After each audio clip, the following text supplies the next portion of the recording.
இந்த ரேவதி வீட்டுக்குள்ள இப்போ சர்வன்ட்டா வந்திருக்கிறதையே இந்த எஸ்எஸ்கேவால தாங்கிக்கவே முடியல. ஆனா, அடுத்தடுத்த விஷயங்கள எஸ்எஸ்கேவால தாங்கிக்கவே முடியாம, ஃபைனலா வந்து பார்த்தீங்கன்னா, இப்போ நெஞ்சு வலியால தவிக்க போறாரு. உண்மையிலேயே இத யாருமே எதிர்பார்த்திருக்கவே மாட்டாங்க அப்படின்னு தான் சொல்லணும். ஏன் அப்படின்னு பார்த்தீங்கன்னா, அதாவது எஸ்எஸ்கே வந்து பார்த்தீங்கன்னா, தன்னோட பொண்டாட்டி தாக்ஷாயணியோட உயிருக்கு ஆபத்து வந்துடுச்சு. அதோ கையில அடிபட்டுருச்சு, ஆக்சிடென்ட் அப்படின்னு சொன்ன உடனே, குடுகுடுன்னு ஓடி வந்து என் பொண்டாட்டிக்கு என்னாச்சு? ஏதாச்சு? அப்படின்ற மாரி யோசிக்க ஆரம்பிச்சுட்டாரு, பார்க்க ஆரம்பிச்சுட்டாரு. கடைசியில ரேவதிய பார்த்த உடனே செம்ம அதிர்ச்சி. ஒண்ணுமே பண்ண முடியல. ரேவதி இனிமே இங்க தான் வேலை செய்ய போறாங்க அப்படின்ற மாரி சொல்லியாச்சு. ஏற்கனவே எஸ்எஸ்கே கிட்ட தாக்ஷாயணி கிட்ட நான் உண்மையா சொல்லட்டுமா? நான் தான் உன்னோட பொண்டாட்டி. என்னதான் நீ ஏமாத்துன. என்னை ஏமாத்துனதுக்கு அப்புறமா உன்ன 2ஆம் தரமா கல்யாணம் பண்ணியிருக்காரு அப்படின்ற மாரி நான் வந்து சொல்லி எல்லாத்தையுமே சொல்லட்டுமா? அப்படின்ற மாரி வந்து சொல்லி ஏற்கனவே வந்து பார்த்தீங்கன்னா நம்ம ரேவதி வந்துட்டு இந்த எஸ்எஸ்கேவ மிரட்டி வச்சிருந்தாங்க. இப்போ எஸ்எஸ்கேவுக்கு ஒண்ணுமே புரியல. அவ்வளோதான் நம்மளோட சோலி முடிஞ்சுச்சு அப்படின்ற மாரி தான் நெனச்சுக்கிட்டு இருக்காரு. மேலும் மேலும் என்ன ஆகுது அப்படின்னு பார்த்தீங்கன்னா, இப்போ நம்ம கார்த்திக், அதுக்கப்புறம் அஞ்சலி இவங்க எல்லாருக்குமே வந்து பார்த்தீங்கன்னா, ஒரு பார்ட்டி வந்து அரேஞ்ச் பண்றாங்க. எதுக்காக அப்படின்னு பார்த்தீங்கன்னா, கௌதமோட வீட்ல அந்த பார்ட்டி அரேஞ்ச் பண்ணப்போ ஒரு மிகப்பெரிய பிரச்சனையாச்சு. அதுவும் இல்லாம வந்து பார்த்தீங்கன்னா, இப்போ அஞ்சலி பேருக்கு இந்த கம்பெனி மாறி இருக்கு இல்லையா? அந்த ஒரு செலிப்ரேஷன பண்ணணும். அதுவும் இல்லாம பைரவிய வந்து பார்த்தீங்கன்னா, அடிச்சு தொரத்தணும். அதாவது இந்த ஒரு செலிப்ரேஷன்ல பைரவிய அடிச்சு விரட்டணும் அப்படின்ற மாரி வந்து சொல்லி பிளான் பண்ணி வச்சிருக்காங்க.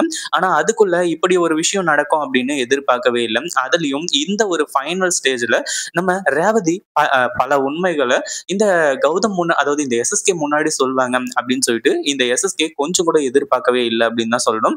கடைசியா ஒரு முக்கியமான விஷயம் சொல்றாங்க. அந்த விஷயத்த சொன்னதுக்கு அப்புறம் தான் எஸ்எஸ்கேவுக்கு அப்படியே நெஞ்சு வலியே வர ஆரம்பிச்சிருச்சு. உண்மையிலேயே எஸ்எஸ்கே இத கொஞ்சம் கூட எதிர்பார்த்திருக்கவே மாட்டாரு அப்படின்னு தான் சொல்லணும். இப்ப என்னாச்சு அப்படின்னு பார்த்தீங்கன்னா, ஒரு பக்கம் நம்ம கார்த்திக்கு, அஞ்சலி, எஸ்எஸ்கே, தாக்ஷாயணி இவங்க எல்லாருமே இந்த வீட்ல சேர ஆரம்பிச்சுறாங்க. அதுக்கப்புறம் தான் பைரவியும் வந்து பார்த்தீங்கன்னா வராங்க. ஏற்கனவே பைரவி தன்னால என்ன பண்ண முடியும்? ஏதாச்சும் ஒண்ணு பண்ணியாகணும். அஞ்சலிய வந்து பார்த்தீங்கன்னா சும்மா விடக்கூடாது. ஏன்னா ஏற்கனவே அஞ்சலி சரியான குடைச்சல குடுத்துக்கிட்டு இருக்கா. அதாவது எங்கேயுமே இப்போ இந்த பைரவிக்கு மதிப்பு மரியாதை இது எல்லாமே இல்லாத போனதுக்கு காரணம் யாரு அப்படின்னா, இந்த அதாவது அஞ்சலி தான் அப்படின்ற ஒரு விஷயம் பைரவிக்கு நல்லாவே தெரிஞ்சு போச்சு. அதாவது இதுக்கு என்ன பண்ணியிருக்கணும்? முன்னாடியே நம்ம இலக்கியா எவ்ளோ பாசமா பார்த்துக்கிட்டாங்க. எவ்ளோ வந்து பார்த்தீங்கன்னா, இந்த பைரவிக்கு வந்து ஒரு அதாவது எப்படி சொல்றது? மரியாதை வந்து பார்த்தீங்கன்னா குடுத்தாங்க. ஒரு நல்ல இடத்துல நம்ம இலக்கியா வச்சிருந்தாங்க அப்படின்னு தான் சொல்லணும். உண்மையிலேயே இந்த பைரவி அது எல்லாத்தையுமே தக்க வச்சிருந்தாங்க அப்படின்னா, உண்மையிலேயே பைரவிய தவிர வேற யாருமே இந்த குடும்பத்துல வந்து பார்த்தீங்கன்னா, ஒரு மிகப்பெரிய தலைவியா இருந்திருக்க முடியாது. இப்போ வந்து எகர்றாங்க. ஒரு சரியில்லாதவள கூட்டிட்டு வந்து இந்த வீட்ல வச்சுக்கிட்டு, நான் தான் வந்து பார்த்தீங்கன்னா மகாராணி. நான் சொல்றது தான் சட்டம். நான் சொல்றது தான் இங்க நடக்கணும் அப்படின்ற மாரி வந்து சொல்லி, ஆனா எதுவுமே இப்போ நடக்கல. எதுவுமே பண்ண முடியாது அப்படின்ற சிச்சுவேஷனும் வந்தாச்சு இந்த பைரவிக்காக. அதே மாதிரி இப்போ பைரவிய ஃபைனலா அந்த வீட்ட விட்டு விரட்டுறதுக்கு ஒரு முக்கியமான பிளானோட தான் வந்தாங்க. அந்த ஒரு டைம்ல நம்ம ரேவதி இப்படி பண்ணுவாங்க அப்படின்னு சொல்லிட்டு எஸ்எஸ்கே எதிர்பார்க்கல.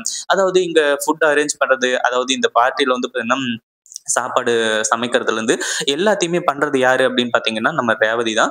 ரேவதி எல்லாத்தையுமே செஞ்சு முடிக்கிறாங்க. ஆனா ஒரு அஞ்சலிக்கும், அதே மாரி கார்த்திக்கும் ஒரு மிகப்பெரிய அதிர்ச்சியாவே இருந்துட்டு இருக்கு. ஆனா தாக்ஷாயணி தான் வந்து பார்த்தீங்கன்னா, எல்லாத்தையுமே தெளிவா சொல்றாங்க. இந்த மாரி அவங்க வந்து எதுவும் பண்ண மாட்டாங்க. அவங்க இனிமே நம்ம குடும்பத்து ஆள் மாரி அப்படி இப்படின்ற மாரி வந்து சொல்லி, இப்போ எல்லாத்தையுமே சொல்லிட்டு வந்துட்டு இருக்காங்க. இப்போ இப்படியே போக போக கடைசியா என்ன ஆகுது அப்படின்னு பார்த்தீங்கன்னா, நம்ம கௌதமோட பேச்சு அடிபடுது. கௌதமையும் இலக்கியாவையும் நம்ம விரட்டிட்டு எவ்வளவு சந்தோஷமா இருக்கோம். இனிமேலும் வந்து பார்த்தீங்கன்னா, யாராலயுமே இது எதையுமே இது பண்ண முடியாது. அதுவும் இல்லாம இந்த தாக்ஷாயணி வந்துட்டு, "அஞ்சலி நீ மட்டும் இல்லன்னா கண்டிப்பா கௌதம் கிட்ட இருந்து சொத்த புடுங்கி கார்த்திக்குக்கு குடுத்திருக்க முடியாது. அதே மாரி கௌதமையும், இலக்கியாவையும் அந்த வீட்ட விட்டு விரட்டியிருக்க முடியாது. நீ நெறைய விஷயம் செஞ்ச, நெறைய பிளான் பண்ண." அப்படி இப்படின்ற மாரி வந்து சொல்லிட்டு இருக்காங்க. அந்த ஒரு டைம்ல பைரவிய இவங்க பிளான் பண்ண மாதிரி கார்த்திக்கே வந்து பார்த்தீங்கன்னா, "இனிமே அந்த வீட்டுக்கே வரக்கூடாது. உங்களுக்கும் எங்களுக்கும் எந்த ஒரு சம்மந்தமும் கிடையாது." அப்படி இப்படின்ற மாரி வந்து சொல்லி கடைசியில வந்து பார்த்தீங்கன்னா, அங்கிருந்து போக சொல்லிர்றாங்க. இப்போ பைரவியும் இங்கிருந்து கிளம்பி போயிடுறாங்க. இப்போ பைரவிக்கு என்ன பண்றது? ஏது பண்றதுன்னு ஒண்ணுமே தெரியல. பட் இருந்தாலும் அவங்களுக்கு இது எல்லாமே தேவைதான் அப்படின்ற மாரி இருந்தாலும், இப்போ இந்த எஸ்எஸ்கே, தாக்ஷாயணி, அஞ்சலி, அதுக்கப்புறம் வந்து பார்த்தீங்கன்னா, கார்த்திக் இவங்க எல்லாருமே இருக்கும்போது, இந்த அஞ்சலி எல்லாம் வந்து பார்த்தீங்கன்னா, கௌதம பத்தி ரொம்ப கேவலமா பேச ஆரம்பிச்சுட்டாங்க. அதாவது இந்த மாரி அப்பன் பேர் தெரியாதவனுக்கு இந்த சொத்து எல்லாமே தேவைப்படுதா? அப்பா, அம்மா யாருன்னே அவனுக்கு தெரியாது. அ அவங்க வந்து பார்த்தீங்கன்னா, எப்படி இருந்தாலும் எங்கேயாச்சும் போய் பிச்சை தான் எடுப்பாங்க. கண்டிப்பா வந்து பார்த்தீங்கன்னா, இலக்கியா இருந்துட்டு அதாவது இலக்கியா இருக்கிற வரைக்கும் கௌதமால வந்து பார்த்தீங்கன்னா, பிச்சை மட்டும் தான் எடுக்க முடியும். அப்படி இப்படின்ற மாரி என்னென்னமோ கேவலமா பேச ஆரம்பிச்சுறாங்க. அந்த ஒரு டைம்ல வந்து பார்த்தீங்கன்னா, எஸ்எஸ்கேவுக்கு அதிர்ச்சி ஆகுற மாதிரி ஒரு சில விஷயங்கள் எல்லாத்தையுமே சொல்ல ஆரம்பிச்சுறாங்க. அந்த ஒரு டைம்ல வந்து பார்த்தீங்கன்னா, நம்ம ரேவதி இருந்துட்டு கௌதம் வந்து பார்த்தீங்கன்னா, என்னோட மகன். அவன பத்தி யாராச்சும் தப்பா பேசுனீங்க அப்படின்னா, கண்டிப்பா யாரா இருந்தாலும் அவங்கள உண்டு இல்லன்னு பண்ணிடுவேன் அப்படின்ற மாரி வந்து சொல்றாங்க. அந்த ஒரு டைம்ல வந்து பார்த்தீங்கன்னா, என்ன பண்றது? ஏது பண்றது? அப்படின்னு சொல்லிட்டு வந்து தெரியாம எல்லாருமே திரு திருன்னு முழிச்சுட்டு இருக்காங்க. இங்க பாருங்க தாக்ஷாயணி மேடம், நீங்க இந்த ஒரு விஷயத்த இப்படியே விட்டுருங்க. கௌதம அதாவது கார்த்திக்க வச்சு ஏமாத்தி, கார்த்திக் பேருக்கு கௌதம் சொத்து எல்லாத்தையுமே நீங்க வாங்குனீங்க. எழுதி வாங்குனீங்க. அதெல்லாம் கூட எனக்கு பெருசு கிடையாது. அந்த ஒரு விஷயத்தினால எனக்கு நல்லது தான் நடந்திருக்கு. அதே மாதிரி இதுக்கு மேலயும் வந்து பார்த்தீங்கன்னா, கௌதம், இலக்கியா இவங்க 2 பேர பத்தியும் ஏதாச்சும் தப்பா பேசுற மாரி இருந்தது அப்படின்னா, இனிமே நான் இந்த வீட்ல வேலை செய்யவே மாட்டேன். இந்த வீட்ட விட்டு நான் போயிடுவேன் அப்படின்ற மாரி வந்து சொல்றாங்க. ஒரு பக்கம் இந்த எஸ்எஸ்கே வந்து பார்த்தீங்கன்னா, அதுக்கு சம்மதம் சொன்னாலுமே கூட தாக்ஷாயணி சம்மதம் சொல்ல மாட்டாங்க. "ஏன் இப்படி பேசிக்கிட்டு இருக்க? எதுக்காக இப்படி பேசிட்டு இருக்க?" அப்படின்ற மாரி சொல்லும்போது தான், "கௌதம் என்னோட மகன். கௌதம இனிமே அனாதைன்னு யாராச்சும் சொன்னாங்க அப்படின்னா, கண்டிப்பா நான் இந்த வீட்ல இருக்க மாட்டேன்." அப்படின்ற மாரி மிரட்டுறாங்க. அப்பதான் தாக்ஷாயணி வந்துட்டு ஏன் எஸ்எஸ்கே இப்படி பேசுறீங்க? அதாவது எஸ்எஸ்கேவுக்கு கொஞ்சம் கொஞ்சமா நெஞ்சு வலியே வர ஆரம்பிச்சுருச்சு.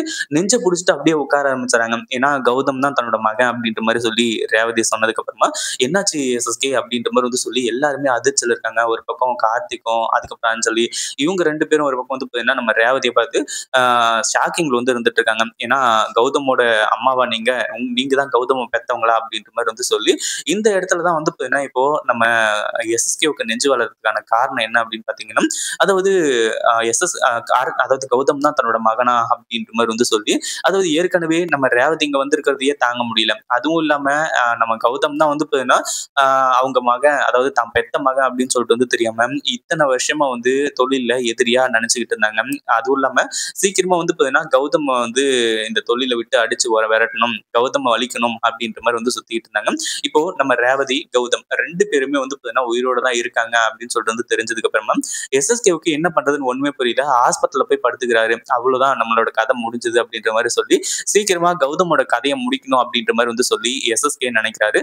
பட் இருந்தாலும் நம்ம ரேவதி வந்து பார்த்தீங்கன்னா, நல்லா மிரட்டி வைக்கிறாங்க.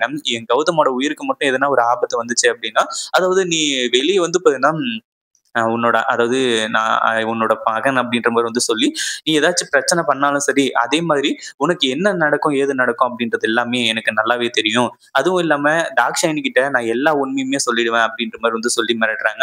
அதாவது எஸ்எஸ்கேவுக்கு என்ன பண்றதுன்னு ஒண்ணுமே புரியல. ஒரு பக்கம் நம்ம ரேவதி கிட்ட மாட்டிக்கிட்டு தவிச்சிட்டு இருக்காங்க. அதுவும் இல்லாம நம்ம கௌதம அழிக்க முடியாமலும் தவிச்சிட்டு இருக்காங்க.